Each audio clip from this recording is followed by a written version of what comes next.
Quemaduras. La atención quirúrgica del paciente quemado ha evolucionado hasta un campo de especialización, donde se requiere un equipo y personal especializado en la atención del paciente quemado.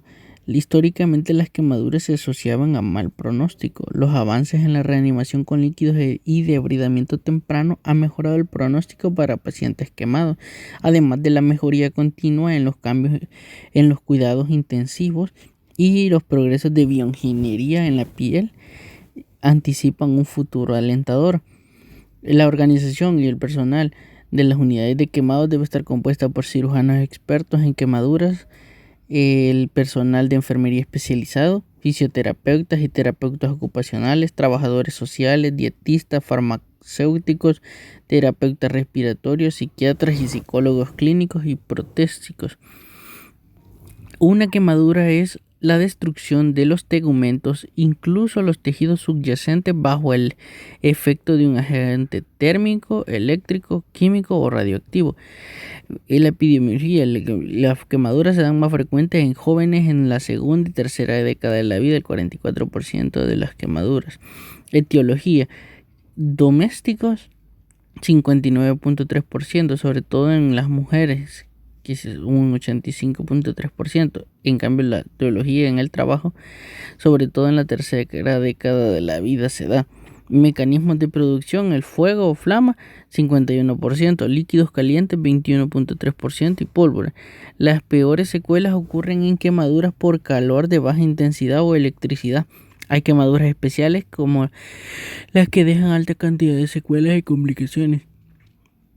La quemadura química depende de la concentración del producto, tipo de reacción, volumen, duración de contacto. Puede ser por ácidos, álcalis, fósforo, agentes osmóticos como cloruro de calcio, urea, contrastes o sustancias isquémicas como adrenalina, dopamina, citotóxicos como antineoplásicos.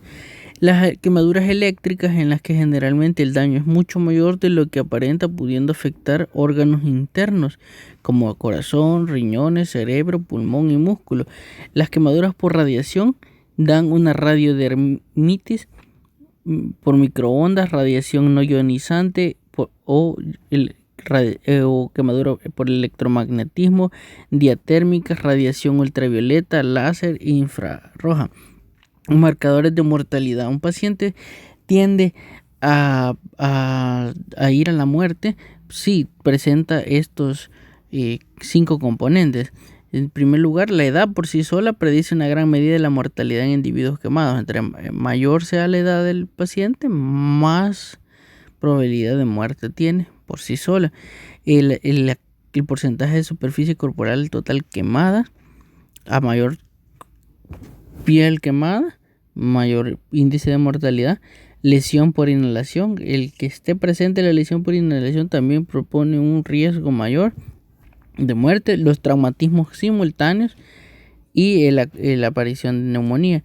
La valoración inicial incluye 4 aspectos fundamentales: tratamiento de la vía aérea, valoración de otras lesiones, cálculo de área quemada y diagnóstico de envenenamiento por monóxido de carbono o cianuro. Una situación potencialmente letal es el edema rápido y grave de la vía aérea. Hay que fundamentalmente anticiparnos a la necesidad de intubación.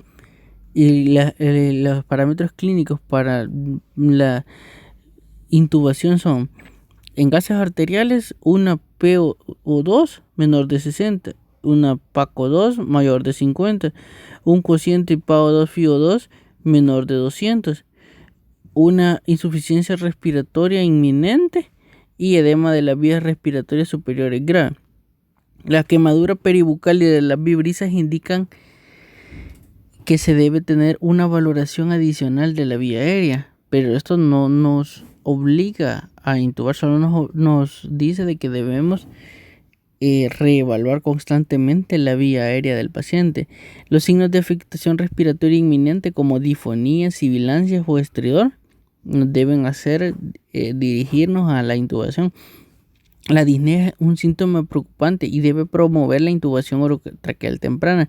Un paciente quemado siempre debe considerarse traumatizado, sobre todo si no está claro el mecanismo por el que él salió del edificio, del lugar donde estaba quemando. No se sabe si se lanzó por la ventana, si se atravesó la ventana, la puerta, si se colisionó con algo antes de salir. Entonces tenemos que investigar traumatismo y debe hacerse una valoración según ATLS, A, B, C, D, E. Lo principal que hay que hacer al principio es la reanimación con líquido. Entonces debemos colocar catéter venoso periférico de grueso calibre para iniciar la reanimación.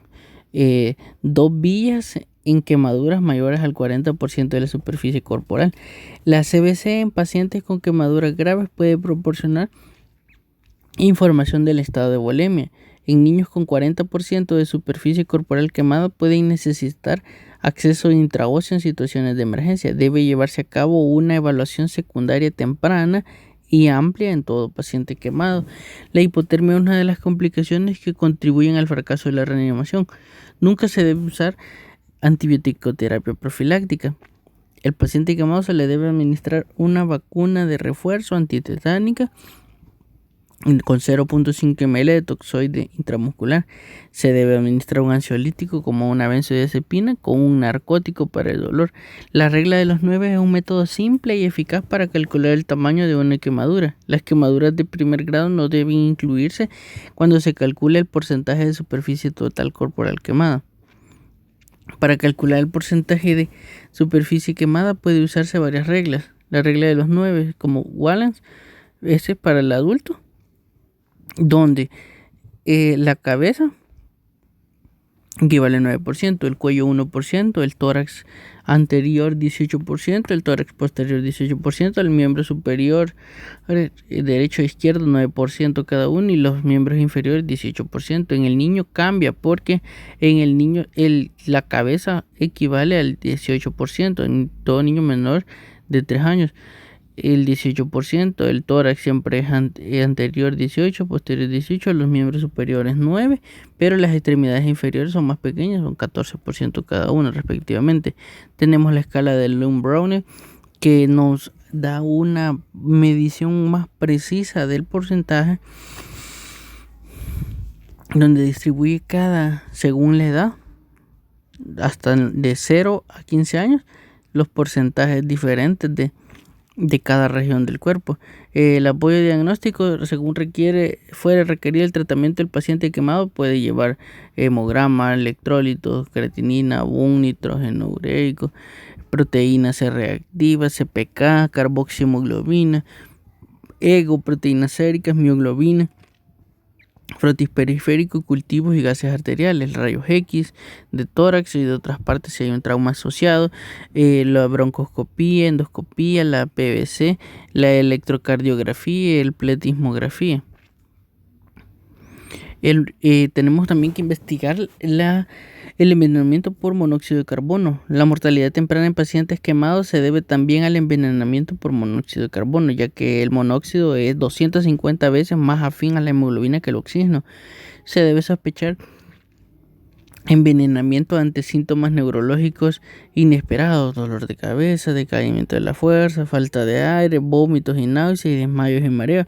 El tratamiento es colocar oxígeno al 100%. Si el oxígeno al 100% disminuye la vida media del monóxido de carbono en sangre de 250 minutos a 40 minutos. El cianuro de oxígeno se produce por cuando se queman los productos o los materiales sintéticos que hay dentro de las casas. La toxicidad por cianuro de hidrógeno puede ser un componente de lesión por inhalación de humo. El paciente suele presentar acidosis láctica persistente y puede haber elevación del ST en el electrocardiograma. El cianuro inhibe la fosforilación oxidativa. El tratamiento consiste en hidroxicloroquina, que esta forma complejos con rapidez con el cianuro y se excreta por riñón. Hidroxicobalamina. Esta es la vitamina B12. El mecanismo de acción del hidróxido de cianuro actúa como inhibidor específico de la anhidrasa carbónica, la santina oxidasa, el glutamato descarboxilasa y el citocromo A3.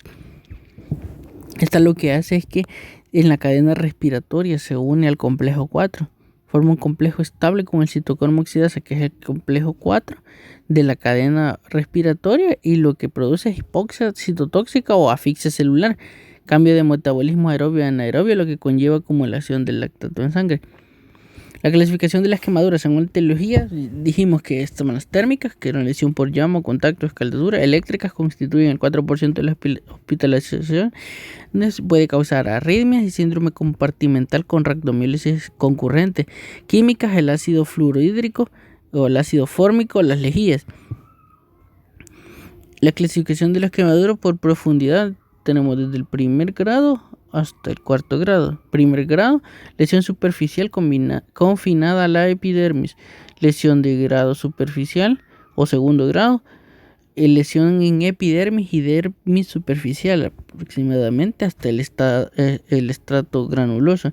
El segundo grado profundo es una lesión desde la epidermis hasta la zona profunda de la dermis, que sería en el estrato germinativo. El tercer grado, lesión de espesor completo en epidermis y dermis y grasa subcutánea.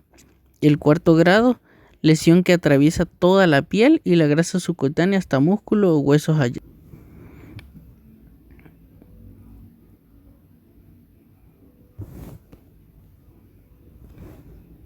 Tenemos que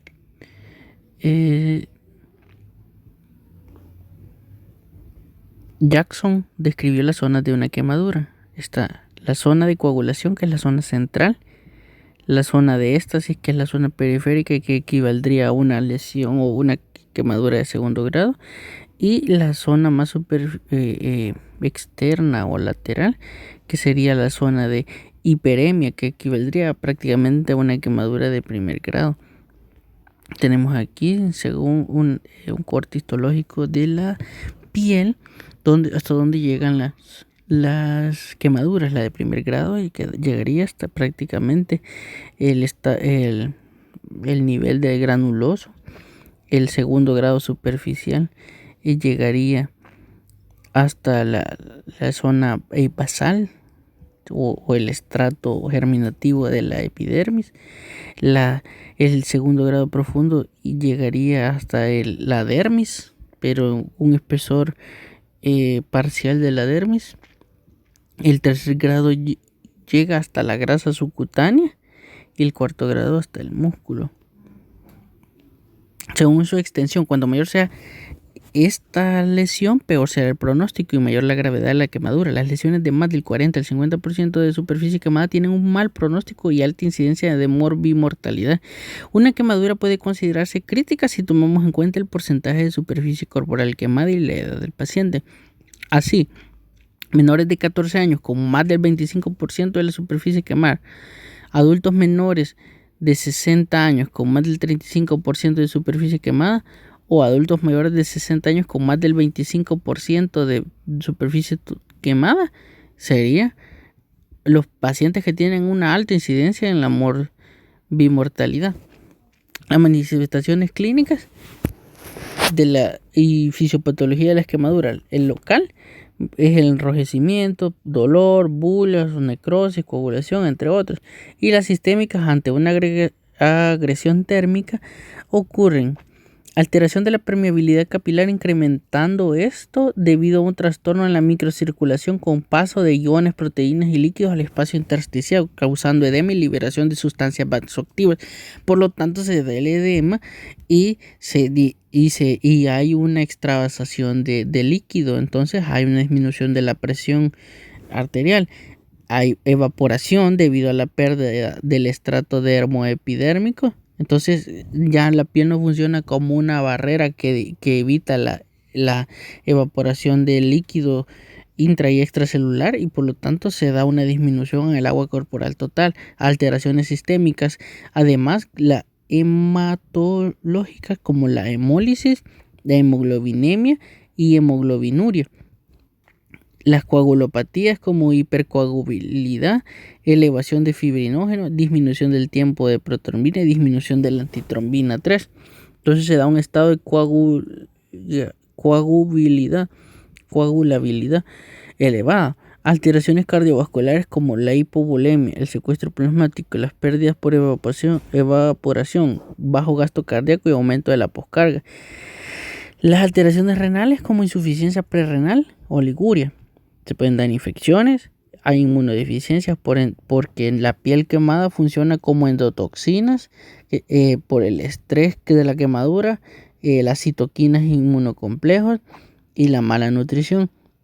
Entonces tenemos que una quemadura grave promueve el hipermetabolismo, una alteración hemodinámica, una permeabilidad vascular y edema, una inmunodepresión, reducción del flujo sanguíneo renal y aumento de la permeabilidad de la mucosa intestinal. La reanimación en el paciente quemado se utiliza usualmente la fórmula de Parland o Baxter, que son 3 a 4 ml por kilo por superficie total corporal quemada, de lactato de Ringer, la mitad en las primeras 8 horas y el resto en las siguientes 16 horas. El objetivo es mantener una diuresis y una presión arterial media adecuada. En los niños menores de 20 kilogramos se debe agregar el líquido de reanimación más líquido de mantenimiento con glucosa. La PAN ideal es de 60 milímetros de mercurio. La diuresis ideal en un adulto es de 30 ml por hora y de 1 a 5 ml por kilo en hora en niños. Las complicaciones de la reanimación hídrica excesiva puede ser un síndrome compartimental intraabdominal, síndrome compartimental de las extremidades, síndrome compartimental intraocular y los derrames pleurales. En las lesiones por inhalación de humo se presentan un 35% de los quemados. Provoca daño en dos formas. En la vía aérea superior sería por lesión térmica directa, y en la vía aérea inferior sería por la inhalación de los productos de combustión irritantes. Estas lesiones, cuando están presentes, suelen triplicar el tiempo de estancia hospitalaria.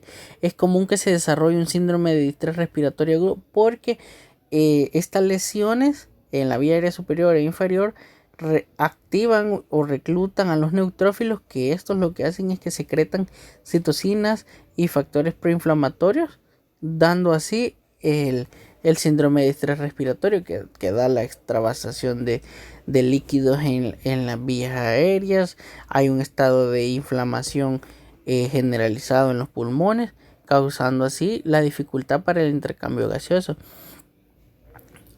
Estas lesiones disminuyen la distensibilidad pulmonar y aumentan la resistencia de las vías respiratorias.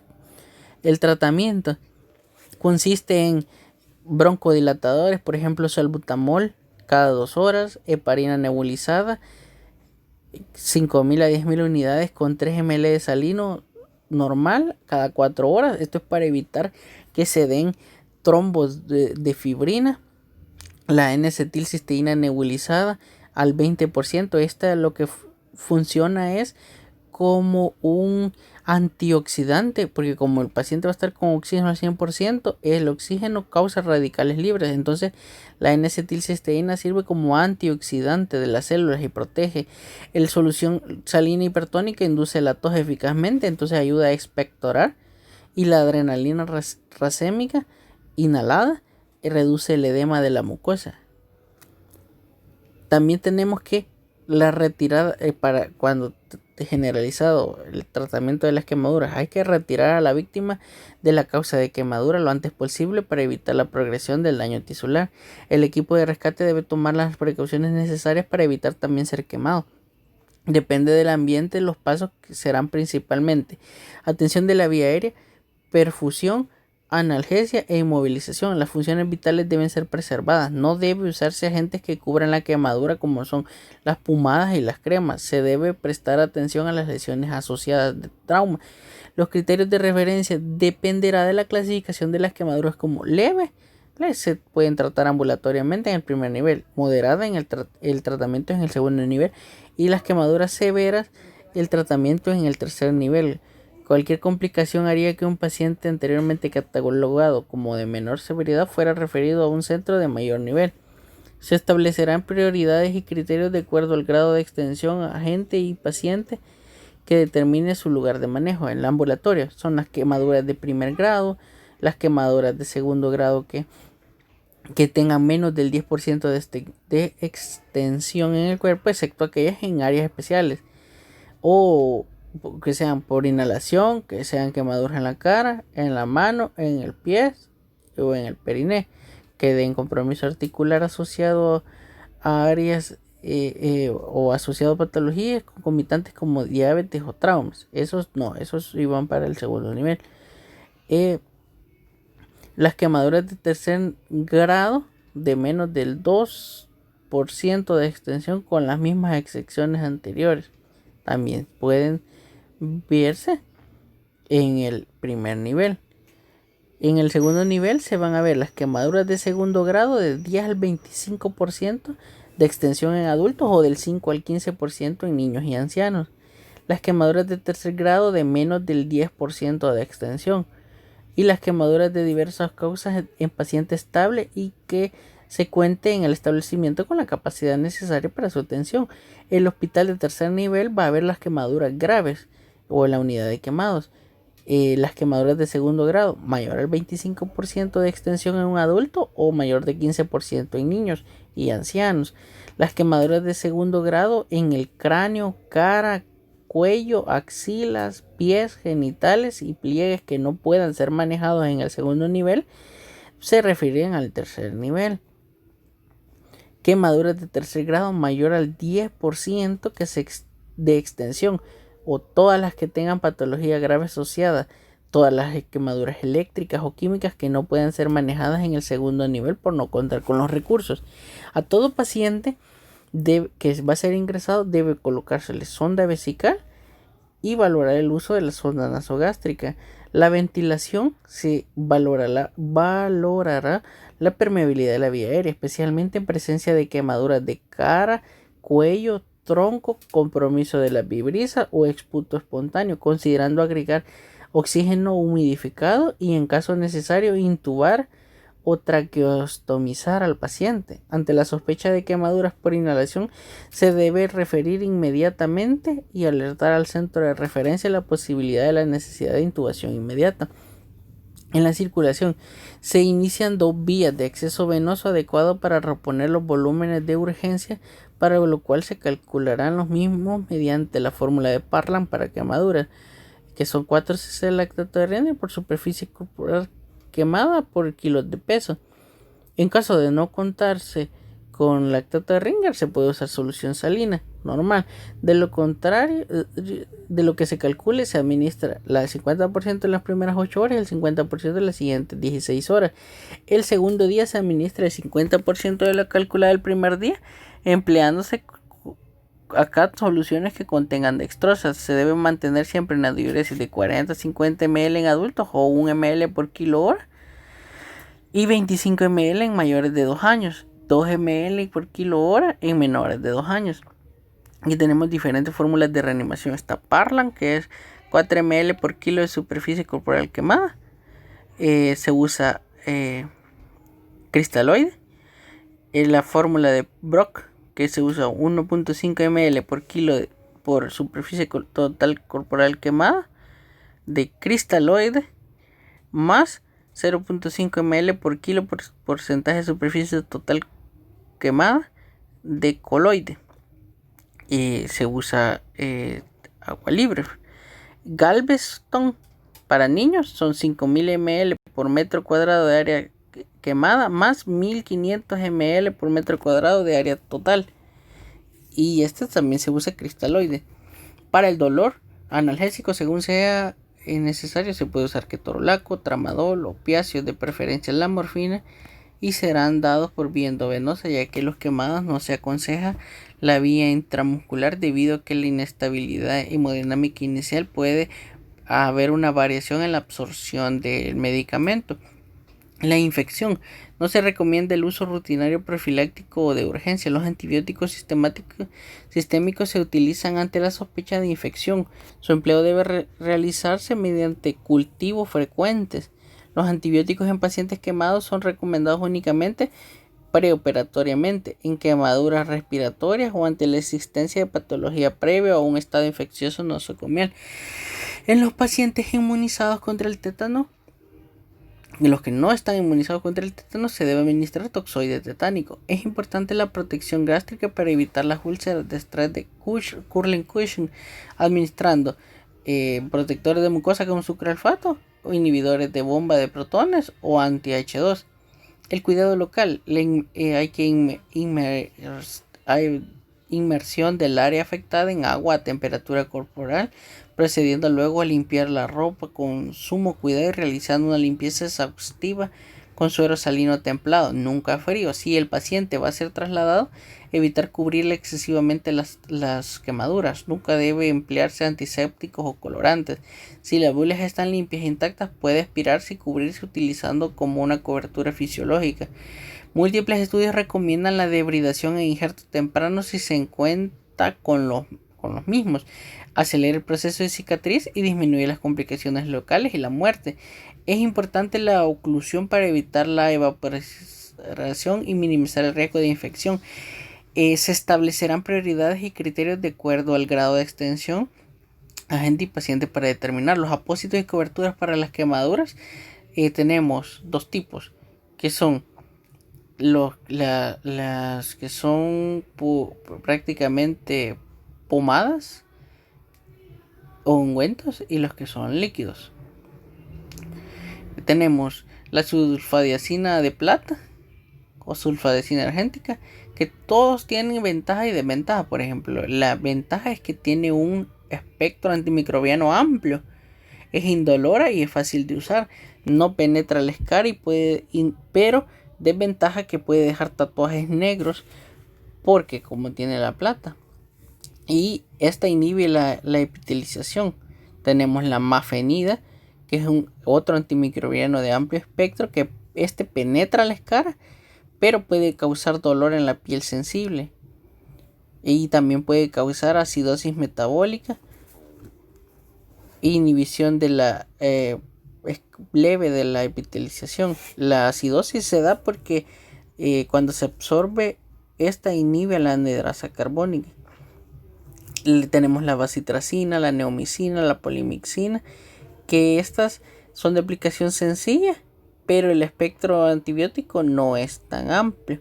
La nistatina, que es eficaz contra hongos, pero no se puede usar junto a la mafenida. La mupirocina se usa para cubrir estafilococos, sobre todo los meticilinos resistentes, y no inhibe la epitelización, solo que la mupirocina es cara. Tenemos ahora los líquidos antimicrobianos como el nitrato de plata al 0.5%. Es eficaz contra los microorganismos, pero tiñe las áreas de contacto. El acetato de mafenida al 5% en líquido es de amplio espectro, no cubre hongos, es dolorosa la aplicación. El hipoclorito de sodio o solución de Dakin es al 0.025%. Es eficaz casi contra todos los microbios, especialmente organismos gram positivos. Y hay una desventaja, es que inhibe levemente la epitelización. Tenemos las coberturas sintéticas como el Opsai, el BioBrain, el Transai, el Integra, que proporcionan barreras húmedas, baratas, reduce el dolor de la herida y solo que su uso se ve complicado por la acumulación de trasudado y exudado que precisa la retirada, carece de prioridades antimicrobianas. Aunque estas proporcionan una barrera para la herida, reduciendo el dolor y acelerando la cicatrización. Tenemos las coberturas biológicas, que son el seno injerto de piel de cerdo, que se cierra por completo la lesión, aporta beneficios inmunológicos, pero debe retirarse o permitir que se desprenda. El halo injerto o piel de humano proporciona todas las funciones normales de la piel y puede dejar un equivalente dérmico. El epitelio debe retirarse o permitir que se desprenda también. Las pomadas se aplican por lo general directamente en la quemadura y luego se cubren con apósitos con algodón. Los líquidos se vierten sobre los apósitos de algodón que cubren la herida. Los cuidados especiales, tenemos que cuidados en la curación de las áreas especiales como ojos, irrigar y tratar como laceración. Los oídos, vigilar la posible condritis. La boca, ferulizar y evaluar el uso de sonda nasogástrica. El periné, vigilar el edema y posible uso de sonda Foley. Las manos, usar férulas y separar los dedos. El cuello, utilizar férulas o tracción esquelética. Circulares o extremidades o tórax pueden requerir escarotomía para liberar la constricción por esta o fasciotomía. Las quemaduras químicas requieren eliminación sustancial causal, lo cual se logra con agua a chorro, excepto en casos como la cal viva, fósforo blanco, en los cuales se sugiere eliminarse con un cepillo suave antes de irrigar con agua. Neutralizantes como bicarbonato se reservan para ser usados en el ambiente hospitalario. Las quemaduras eléctricas presentan retos especialmente debido a su afección frecuente de múltiples órganos, por lo que el paciente debe vigilarse y monitorizarse cuidadosamente, sobre todo en lo que concierne el corazón y el riñón. La antitrombosis, el uso de anticoagulantes, es polémico debido a que hay riesgo de hemorragia, pero como sabemos que las quemaduras producen un estado de hipercoagulabilidad, entonces se pueden usar. Tratamiento quirúrgico. El tratamiento inmediato consiste en desbridar lo más rápido posible y ampliamente posible las áreas quemadas y cubrirlas con igual cuidado con autoinjertos. Se puede realizar esto y la curación se acelera, la cicatrización se mejora y las secuelas se minimizan. Las pautas quirúrgicas en un paciente quemado son escarotomías para evitar edema considerable, escarectomías tangenciales para evitar para eliminar el tejido necrótico, fasciotomías para conseguir liberar el tejido muscular edematoso y tratar el síndrome compartimental. La traqueostomía, solo cuando no se puede realizar intubación endotraqueal se usa. La hidroterapia puede utilizarse en los establecimientos que cuentan en forma exclusiva para este tipo de pacientes. Rehabilitación debido a contracturas o daño neuromuscular directo y un soporte psicológico. Aquí tenemos cómo se dan las escarotomías recomendadas, que se seguirían esas formas. Puede ser parcial o total, de 1.2 a 2.4 milímetros de profundidad los parciales, y de 3.6 a 7.2 milímetros las totales. Puede haber sangrado como complicación. La nutrición, la nutrición es el soporte nutricional es imperativo en estos pacientes. Siempre que sea posible se debe utilizar la vía oral. La alimentación mediante sonda o vía enterostómica o parenteral son alternativas de no poderse usar la vía oral. Es de gran importancia en trastornos agudos como en reacción inmunitaria. La respuesta hipermetabólica en individuos quemados eleva la tasa metabólica basal hasta un 200%. La alimentación entérica en pacientes quemados mayores al 20% de superficie quemada es segura. Se utiliza la fórmula de Curreri, que consiste en 25 kilocalorías por kilo día más 40 kilocalorías por porcentaje de superficie total quemada. Tenemos aquí las gráficas del hipermetabolismo, cómo se acelera el gasto energético en reposo, cómo las concentraciones de adrenalina en orina aumentan, el gasto cardíaco aumenta, el catabolismo proteico aumenta, disminuye el factor insulinoide, la masa corporal magra disminuye, las citocinas aumentan, principalmente la interleucina 6, que es inflamatoria, y las hormonas sexuales como la testosterona disminuyen. Tenemos aquí que el catabolismo de las proteínas, la masa corporal magra y el gasto energético en reposo, todos cae la masa corporal magra, el catabolismo de proteínas, pero aumenta el gasto energético en reposo. Tenemos aquí los efectos. Está la quemadura. La quemadura eleva hasta por 20 las catecolaminas. En el suero se eleva el glucagón, el cortisol, la insulina. En el intestino delgado se utiliza la alanina y se produce amoníaco, la glutamina también. Se aumenta el consumo de oxígeno por el corazón, aumenta el gasto cardíaco, aumenta la frecuencia cardíaca. Esto conlleva que el hígado produzca más glucólisis anaerobia, entonces por lo tanto se produce el lactato, se depletan los depósitos de glucógeno, en el músculo también se depleta el glucógeno, hay glucólisis y se va por la vía anaerobia, por lo tanto aumenta el lactato.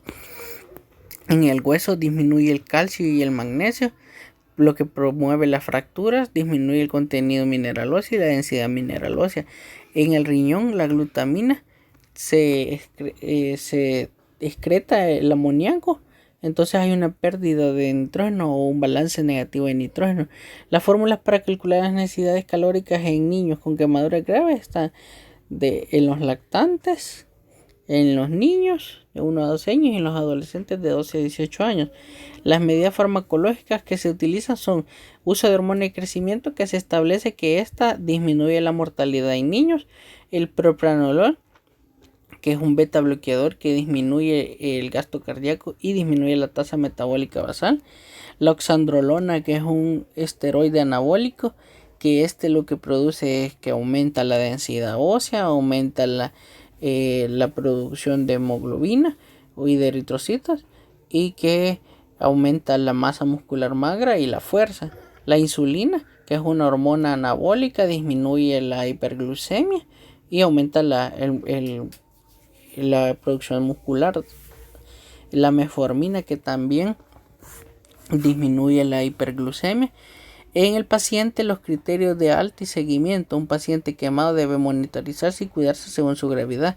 Al mejorar los parámetros generales podrá disminuirse el nivel de complejidad de tratamiento. Una vez lograda la cobertura adecuada de las áreas afectadas, puede considerarse un cuidado de una manera ambulatoria con seguimiento periódico en el establecimiento de primer nivel más cercano y visitas programadas al especialista.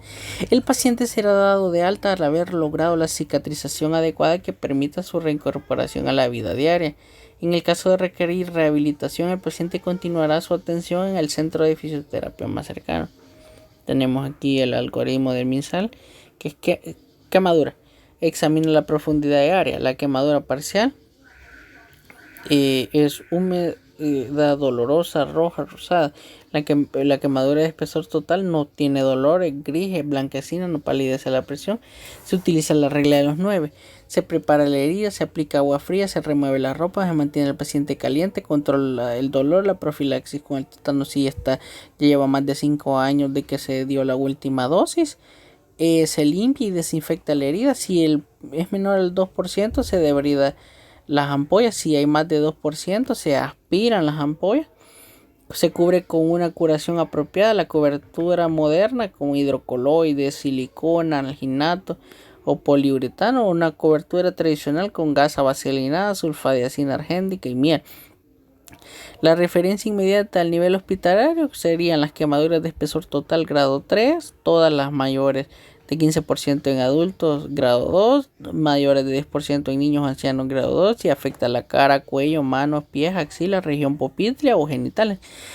Las quemaduras circunferenciales, si hay inhalación, trauma o enfermedad asociada, si hay quemaduras intencionales o maltrato. La referencia tardía, si no cura en 10 a 14 días. Si hay fiebre, dolor, exudado, enrojecimiento, dolor, malestar tardío. Y otras referencias muy tardías. Los cuidados posteriores. Se debe usar crema humectante, no exponer al sol por 12 meses, prevenir la picazón usando ropa holgada, cremas o medicamentos orales, educar al paciente y dar un soporte psicológico.